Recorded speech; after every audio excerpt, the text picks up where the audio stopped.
కోట్లాది రూపాయల అవినీతి పాల్పడినట్టు టూరిజం ఆస్తుల్ని తాకట్టు పెట్టి దారాదత్తం చేసి టూరిజంకి 100 కోట్ల రూపాయలు నష్టం కలిగించాడని చెప్పి అనడానికి మన యాత్రి నివాస నిదర్శనం. అరకు పాడేరులో ఉన్నటువంటి టూరిజం ప్రాజెక్టులు ఇప్పటికీ కూడా కాంట్రాక్ట్ పనులు కంప్లీట్ చేయట్లేదు.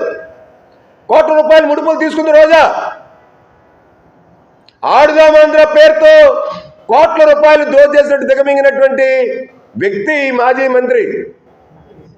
ఇటువంటి వ్యక్తులు రాజకీయాల్లో ఉండకూడదని నగరి ప్రజలు నడ్డి విరిచి రోజాని కూర్చోబెట్టారు. అయినా కానీ సిగ్గు రాలేదు.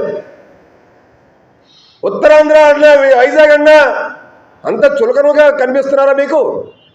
అంత చులకన భావంగా ఉందా మీకు? నేను అడుగుతున్నా, నువ్వు ఆ చిత్రాల్లో నటించలేదని, నీకు ఆ చిత్రాల్లో యూట్యూబ్లో ఉన్నటువంటి చిత్రాలకి సంబంధం లేదని, ఇదే తిరుమల తిరుపతి దేవస్థానం దగ్గరకు వచ్చి ప్రమాణం చేస్తామని వస్తా ప్రమాణం చేయడానికి